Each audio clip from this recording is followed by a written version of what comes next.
구약 성경 호세아서 10장 12절에서 15절까지 말씀드리겠습니다. 구약 성경 1265쪽입니다. 호세아서 10장 12절 받들어 봉독해 올리겠습니다. 너희가 자기를 위하여 공의를 심고 인애를 거두라. 너희 묵은 땅을 기행하라. 지금이 곧 여호와를 찾을 때니 마침내 여호와께서 오사 공의를 빛처럼 너희에게 내리시리라. 너희는 악을 밭가라 죄를 거두고 거짓 열매를 맺었나니 이는 네가 내 길과 내 용사의 많음을 의뢰하였음이라.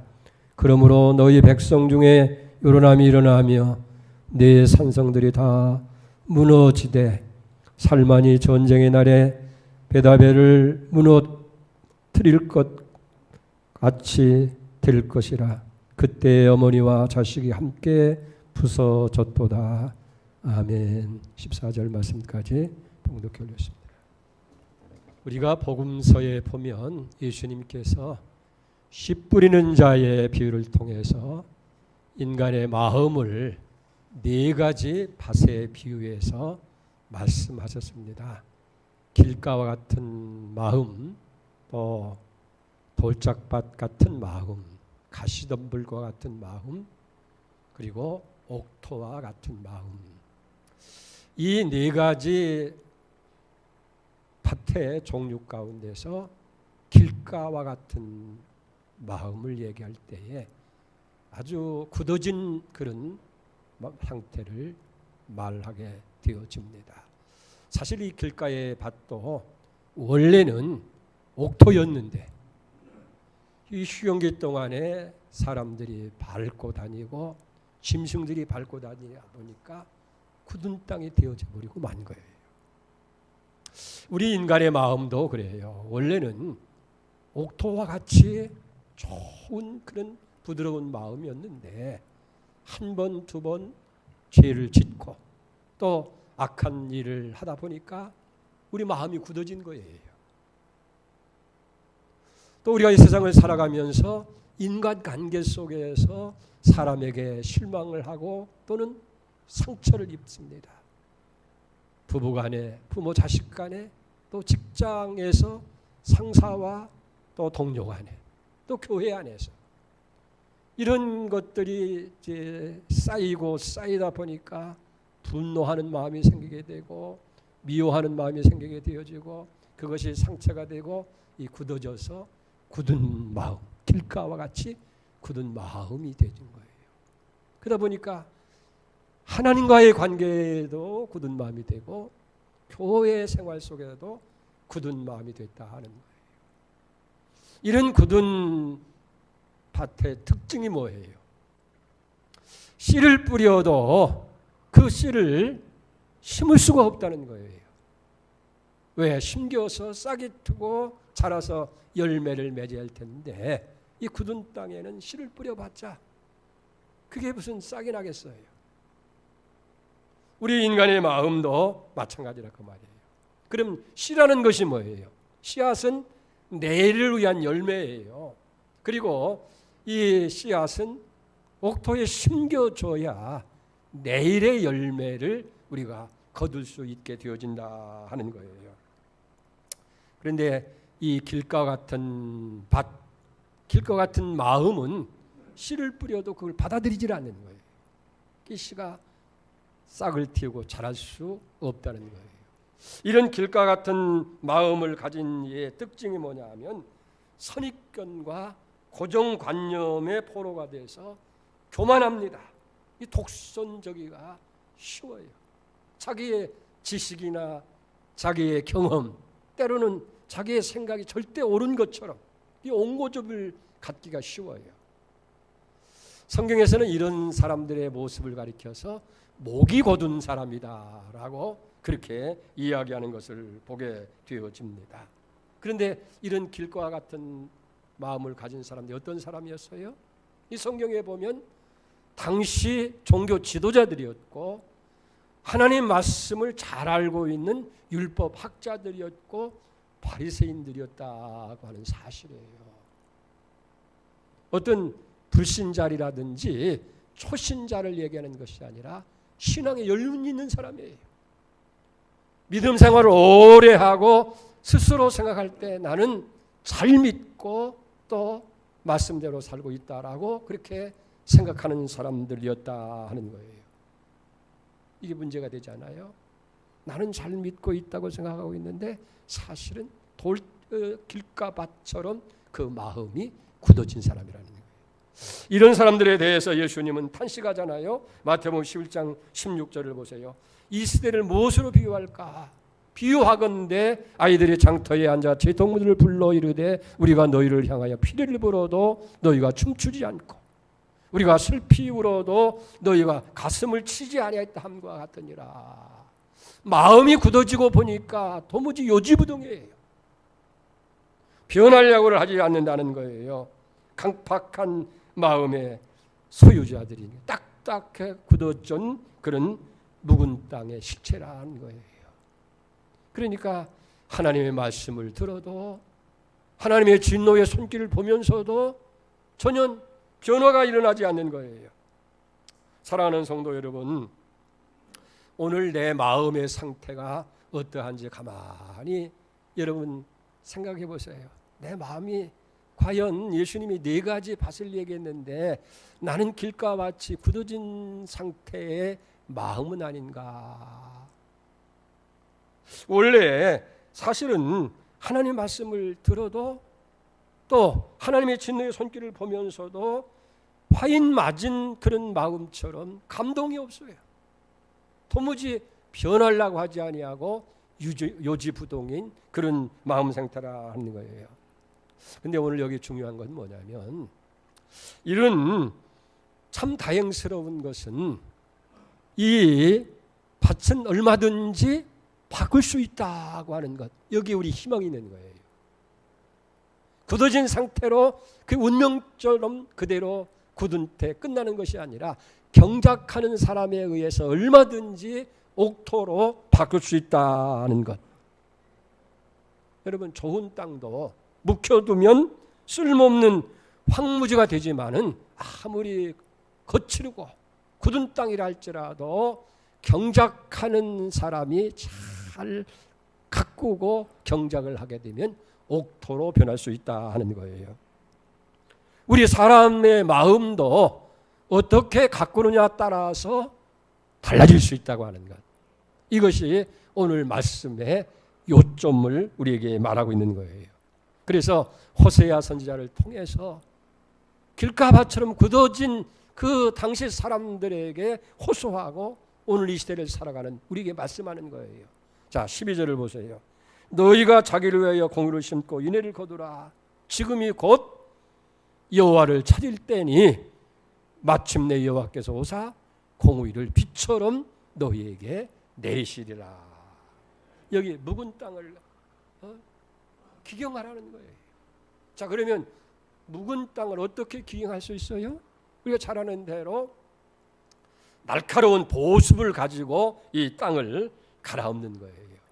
그래서 길가밭 같이 굳어진 땅도 그 날카로운 보습으로 이제 갈아엎고 또 괭이나 꽃괭이 같은 것으로 두드려서 이것을 깨트려야 돼요.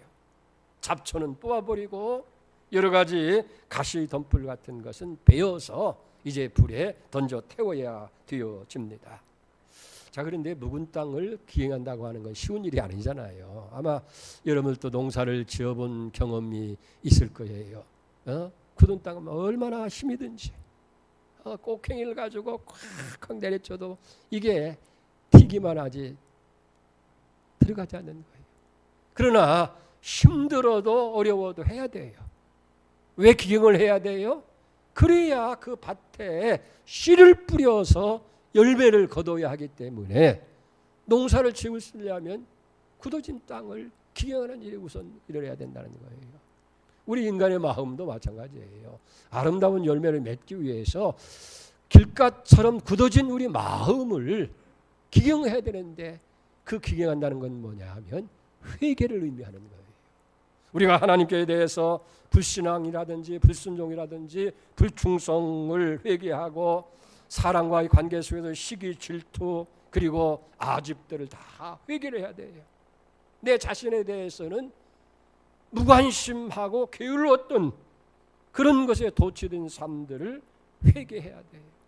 왜? 묵은 땅을 그냥 두는 것은 하나님께 커다란 죄라고 말해요. 밭이 존재할 목적이 뭐예요? 거기에 씨앗을 뿌려서 좋은 열매를 거두는 데 밭에 효력이 있는 거 아니에요? 효능이 있는 거 아니겠어요?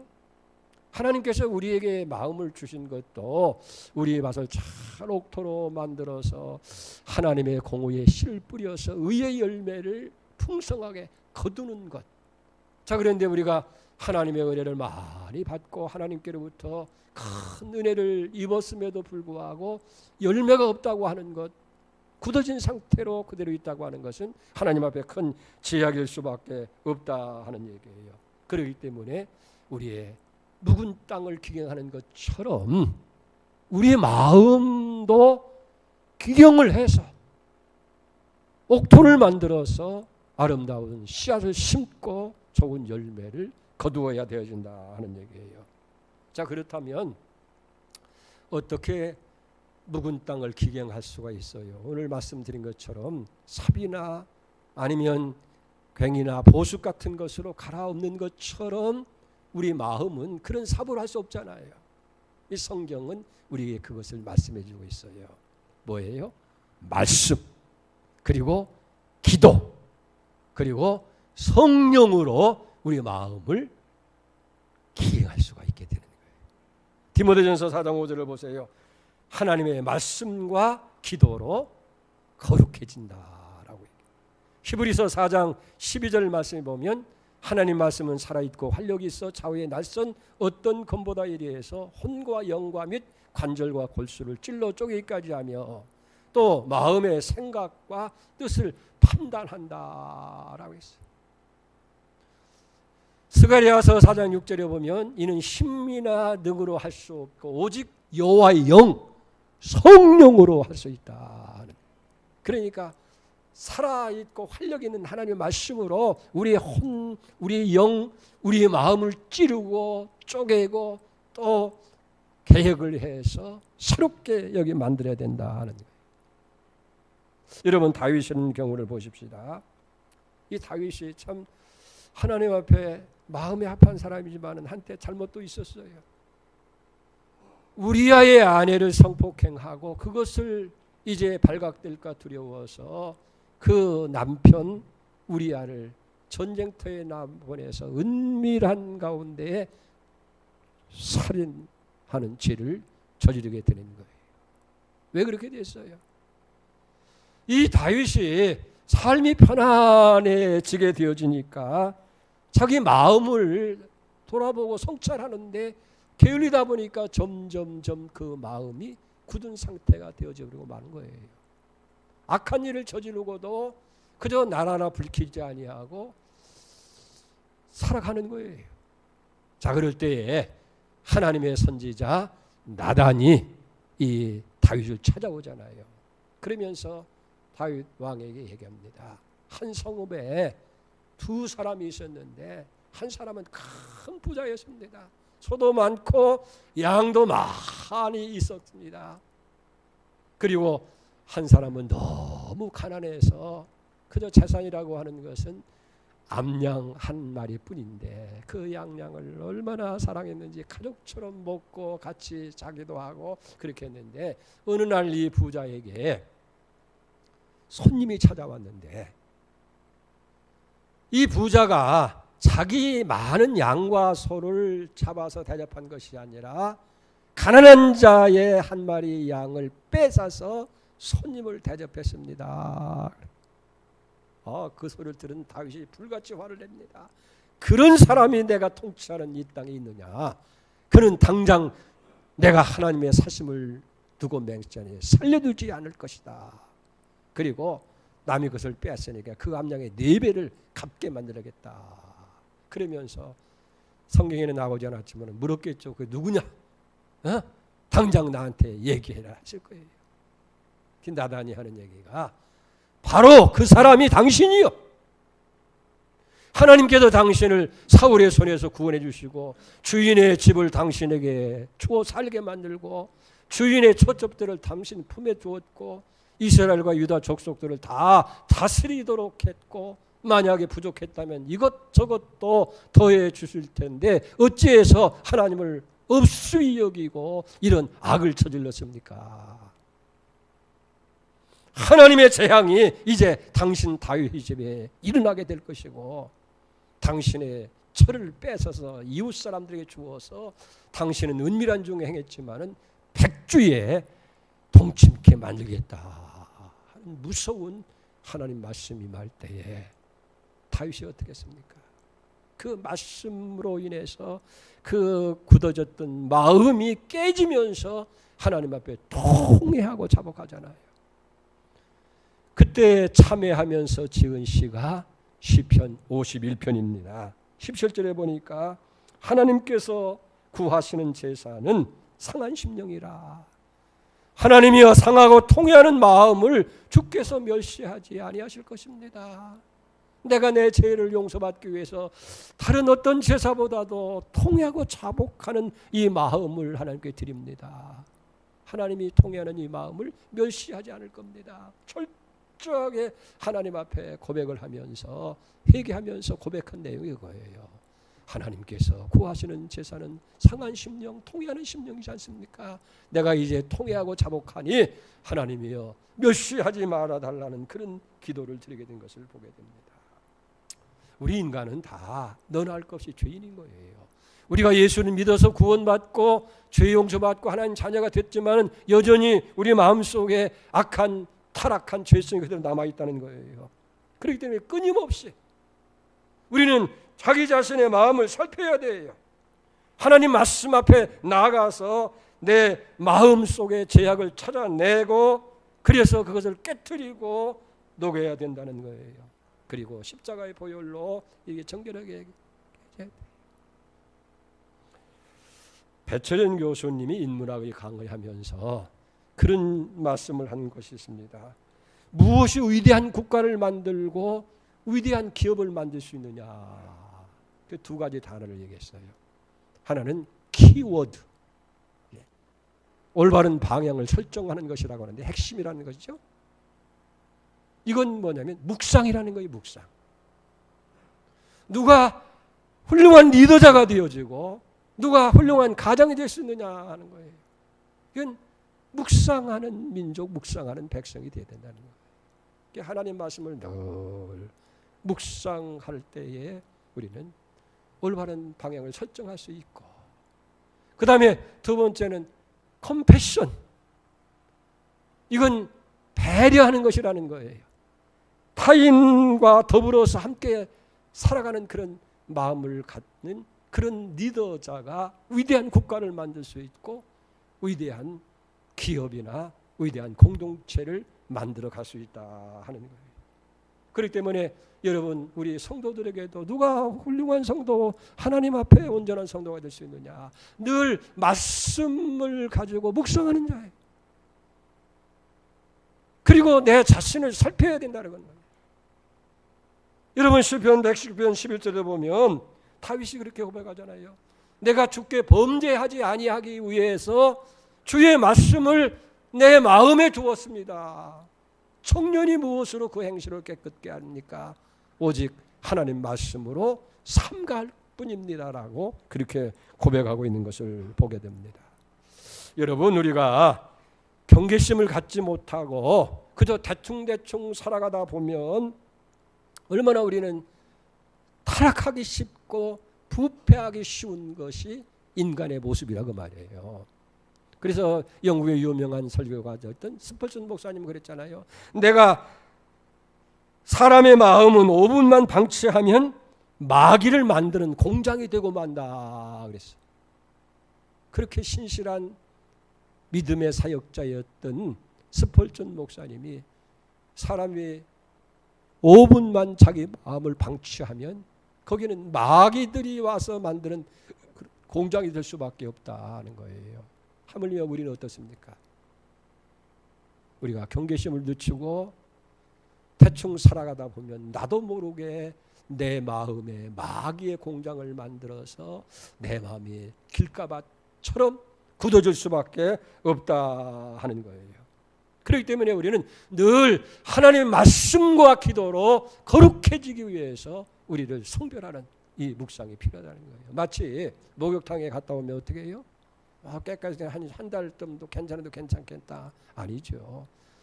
깨끗이 씻었는데도 집에 들어와서는 또 손을 씻어야 되잖아요. 여러분이 매일 식사 후에는 양치질을 하잖아요. 예? 치아를 깨끗이 닦습니다. 그런데 그렇게 해도 몇 달 지나면 치석이 또 이 사이에 끼게 되는 거예요. 그리고 어떻게 해요? 치과에 가서 또 스케일링을 해서 깨끗이 우리의 치아를 유지하려고 힘쓰잖아요. 그렇지 않으면 어떻게 해요? 충치가 먹고 나중에 늙어서 그것 때문에 틀니를 해야 되고 인생이 얼마나 험하고 험할지 모르는 거예요. 마치 그와 같은 거예요. 그러니까 매일 우리가 영적으로도 건강해지기 위해서는 우리의 마음을 말씀으로 우리가 단련해야 된다 하는 거예요. 근데 보면 우리가 신앙생활을 오래 한 사람도 가만히 보면 이게 다 이제는 익숙해진 거예요. 편리함이 된 거예요. 그 당연한 것처럼 그렇게 생각하면서 그냥 뭐 수요일 설교 듣고 주일 새벽 설교 듣고 주일날 설교 듣고 있는데 나는 말씀 안에 사는 것처럼 그렇게 생각을 하고 있는데 그렇지 않다는 거예요. 우리가 늘 말씀과 기도로 우리의 마음을 다스리지 아니하면 나도 모르게 조금씩 우리의 마음이 굳어져서 결국은 길가의 밭처럼 단단하게 굳어진 그런 마음이 될 수밖에 없다 하는 거예요. 그래서 우리의 마음을 말씀의 기도의 성령의 보습으로 갈아엎는 그런 역사가 있어야 되는 거예요. 이 은혜가 있기를 축원드립니다. 두 번째는 이렇게 갈아 기경을 한 후에는 공의, 하나님의 의를 심으라 하는 거예요. 다시 말씀드린다고 하면 12절 상반절을 보면 너희가 자기를 위하여 공의를 심고 인애를 거두라. 여기서 공의라고 하는 말은 하나님의 바른 뜻이에요. 다시 말해서 말씀을 가리키는 게 되는데 하나님의 말씀을 순종하는 삶, 말씀을 실천하는 것을 가리켜서 공의라고 그렇게 얘기합니다. 여러분 참된 신앙이라는 건 뭡니까? 하나님 말씀을 듣는 데 끝나는 것이 아니고 묵상하는 데 끝나는 것이 아니라 그 말씀대로 실천하고 말씀을 생활 속에서 적용해서 살아가야 되어진다 하는 거예요. 그런데 우리가 예수 믿어서 하나님의 자녀가 됐다 하더라도 실천이 없다면 말씀대로 살지 아니한다고 한다면 그게 가짜일 수밖에 없다는 거예요. 우리의 믿음이 거짓이고 예수님은 심지어 그런 얘기까지 해요. 그런 자에게 구원이 없다는 거예요. 이 기막힌 얘기 아닙니까? 마태복음 7장 21절을 한번 보세요. 나더러 주여 주여 하는 자마다 다 천국에 들어갈 것이 아니요 다만 하늘에 계신 내 아버지의 뜻대로 행하는 자라야 들어가느니라. 주여 주여 한다고 해서 믿습니다 해서 되는 것이 아니고 아버지의 말씀대로 행해야 된다고 그렇게 말씀하고 있지 않습니까? 야고보가 무서운 얘기를 강조합니다. 야고보 2장 10절이니까 내 형제들아 만일 사람이 믿음이 있노라 하고 행함이 없으면 무슨 유익이 있으리요? 그 믿음이 자기를 구원하겠느냐? 26절에 보면 영혼이 없는 몸이 죽은 것 같이 행함이 없는 그 믿음이 죽은 것이다. 이건 죽은 믿음 가지고 천국 갈 수 있어요? 믿음으로 간다고 하지만은 믿음이 없이는 행함이 없으면 그 믿음 자체가 죽은 것이라고 하는데, 근데 당시 이 호세가 살던 역사하던 시대에 이스라엘 민족에게는 하나님 말씀대로 살지를 못했어요. 하나님께서 복을 주셔서 나라가 편안하고 잘 되는데도 불구하고 우상을 섬기고 지약과 타락 속에 살아가게 되어집니다. 하나님이 이스라엘 백성을 선택한 것이 뭐예요? 이방의 빛을 삼고 제사장 나라 삼아서 모든 백성의 인류에게 복의 근원이 되도록 저들을 부르셨는데도 불구하고 저들이 하나님 말씀을 불순종하고 사명을 망각하고 살아가다 보니까 이방 가운데 오히려 하나님의 이름을 욕되게 하고 말았다라는 거예요. 이건 뭐예요? 스스로 자기들의 믿음이 허구인 것을 드러내 보이지 않습니까? 결국은 하나님의 진노로 이스라엘 백성들이 망하게 됩니다. 정말 비참한 자리에 빠지고 만 것을 보게 되어져요. 오늘 우리는 어떻게 하겠어요? 저들의 역사를, 저들의 삶을 타산지석으로 삼아야 돼요. 아, 우리도 저렇게 하다가는 망하겠구나. 내가 믿는다고 하는 것으로 끝나는 것이 아니라 나도 하나님 앞에서 말씀대로 순종해 살지 못하면 저렇게 망하는 백성이 될 수밖에 없다 하는 것을 여기 깨달아야 된다는 거예요. 그래서 이제 기경한 그 밭에 공의, 하나님의 뜻, 하나님의 의를 심는 말씀 실천이 필요하다는 거예요. 자, 그리고 나서 세 번째 중요한 말을 합니다. 그건 뭐예요? 하나님을 찾으라고 했어요. 12절 중반절을 보세요. 지금이 곧 여호와를 찾을 때니 마침내 여호와께서 오시사 공의를 빛처럼 너희에게 내리시리라. 지금이 곧 여호와를 찾을 때다 하는 거예요. 여기서 찾는다고 하는 마음은 뭡니까? 하나님을 더 신뢰하고 하나님의 도움을 구하는 거예요. 그러면 뭘 약속합니까? 하나님께서 오셔서 하나님의 의를 빛처럼 쏘라기처럼 우리에게 내려주시리라고 그렇게 말씀하고 있습니다. 이사야 55장 6절에 보면 너희는 여호와를 만날 만할 때 찾으라. 가까이 계실 때 그를 부르라.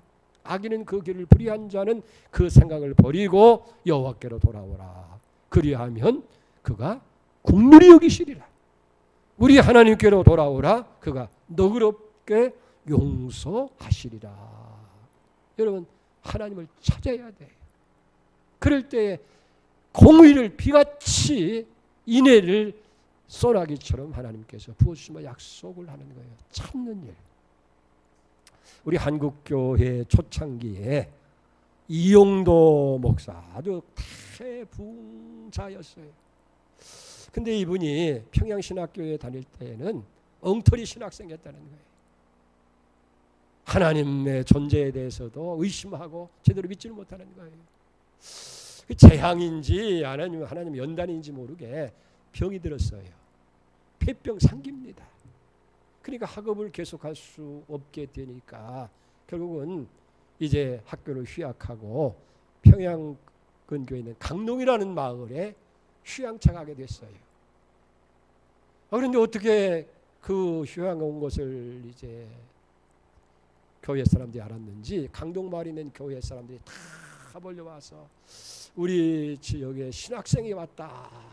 그 당시만 해도 이 목회자가 참 귀한 때예요. 그러니까 모처럼 이분을 모시고 우리가 말씀을 드려야 된다 해서 다 와가지고 이 용도 학생에게 설교해달라는 거예요. 부흥회를 인도해달라는 거예요. 아니, 하나님에 대해서 제대로 알지도 못하고 설교도 해보지 못하는 사람이 어떻게 설교를 하고 부흥회를 인도하겠어요? 극구 거절한 거예요. 그런데 사람들이 그걸 믿어줍니까? 아이고, 우리 하나님 말씀이 너무 갈급하니까 우리에게 말씀을 해달라고 매일 와서 조르고 또 조르니까 그냥 할 수 없이 그럼하고 약속했다는 거예요. 그 다음부터는 걱정이 생긴 거예요. 이게 도대체 내가 무슨 말을 전할 수 있겠는가? 그게 어떻게 하겠어요? 기도할 수밖에 없죠. 그 다음부터는 이제 하나님 앞에 기도하는 거예요. 밤을 새워 기도합니다. 새벽에도 기도합니다. 낮에도 기도하며 하나님 어떠면 좋겠습니까? 도망을 쳐야 됩니까? 제가 뭘 알아야 가서 설교를 하고 부흥회를 인도해 주지. 약속해놓고 이게 어쩔 수 없습니다. 막 기도하는 거예요. 그 시간이 지나서 날짜가 지나서 약속한 날짜가 된 거예요. 교회 갔습니다. 도달제에 끌려가는 소처럼 끌려가서 강단에 섰는데 이게 무슨 말을 해야 될지 막막한 게 많아요. 성도들은 다 말씀을 기다리면서 눈방울이 초롱초롱한데 그래서 할 수 없이 이용도가 찬송을 불렀어요. 338장. 내 주를 가까이 하려 하면 십자가 짐 같은 거라. 내 일생 소원은 늘 찬송하면서 죽게 가기를 원합니다. 1절이 끝나고 2절 내 고생하는 것 인야곱이 돌베개 베고잠 같습니다. 꿈에도 소원이 그런데 갑자기 이용도의 눈에서 눈물이 팍 쏟아지는 거예요. 그 모습을 바라보는 이 성도들도 함께 눈물이 쏟아지는 거예요. 이게 찬송을 부를 때도 눈물이 쏟아지고 또 예수님의 십자가를 얘기할 때도 눈물이 쏟아지고 기도할 때도 눈물이 쏟아지고 말씀을 전하는 자나 말씀을 듣는 모든 사람들이 다 눈물바다가 된 거예요. 눈물바다. 여러분, 하나님을 찾으니까 하나님이 찾아오셔서 인애의 비를 소나기처럼 부어주신 거예요. 그러다 보니까 이 이용도 학생의 마음도 굳어진 마음도 녹아지고 거기에 함께 참석했던 성도들의 마음도 다 녹아져서 그 자리가 성령의 도가니가 된 거예요. 성령이 불러 회개의 역사가 일어나고 통곡의 눈물의 역사가 일어나고 그러다 보니까요 이용도의 폐병은 간 곳 없이 사라지고 그리고 그때부터 이 학생이 성령에 사로잡혀서 놀라운 부흥을 인도하는 그런 부흥사가 되어졌다는 거예요. 사랑하는 여러분, 오늘 12절 다시 보세요. 너희가 자기를 위하여 공의를 심고 인애를 구하라. 너희의 묵은 땅을 기응하라. 지금이 곧 여호와를 찾을 때니 마침내 여호와께서 오사 공의를 빛처럼 너희에게 내리시리라. 지금이 곧 여호와를 찾을 때라는 거예요. 여러분, 여호와를 찾은 건 뭐예요? 묵은 땅을 기응하는 것이 여호와를 찾는 일입니다. 우리의 굳은 땅 그런 마음을 회개하면서 말씀으로 뒤엎고 회개하는 것이 여호와를 찾는 일이라는 거예요. 그럴 때에 하나님께서 찾아오셔서 우리에게 공의를 피같이 내려주신다 하는 거예요. 사랑하는 여러분, 겨울이 지나고 이제 봄이 오고 있지 않습니까? 농부들이 묵은 땅을 보습으로 기응을 하는 것처럼 그리고 씨를 뿌려서 열매를 맺게 하는 것처럼 이제 이 계절에 우리의 마음도 굳어진 우리의 마음을 하나님의 말씀으로 기도로 성령으로 기응을 해야 되어지는 거예요. 그래서 우리가 변화될 때 하나님이 찾아오십니다. 지금은 하나님 여러분들을 돕기 위해서 두 손 높이 들고 우리를 기다리는 거예요. 그분이 우리에게 오셔 우리의 약함과 우리의 필요와 우리의 문제, 우리의 질병을 다 하나님께 내려놓고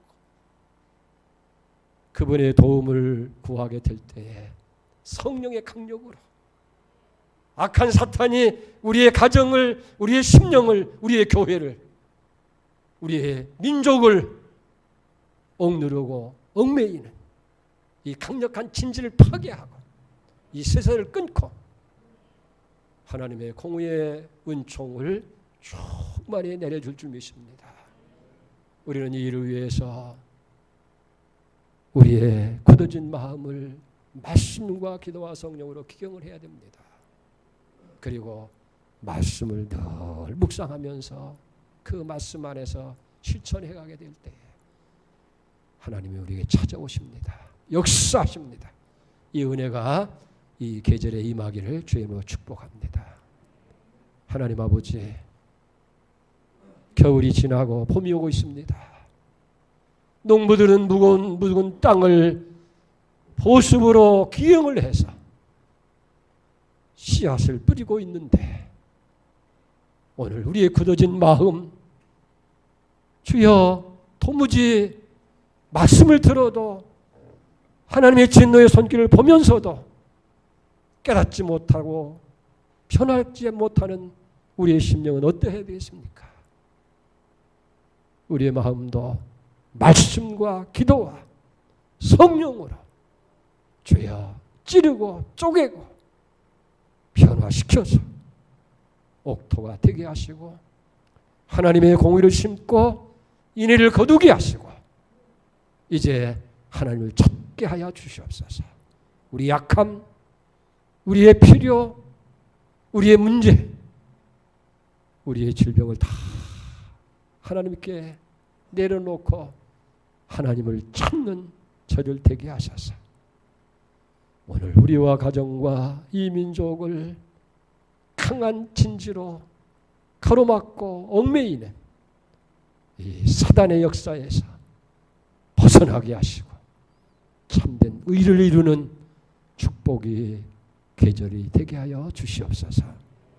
예수님의 이름으로 기도 올렸습니다. 아멘.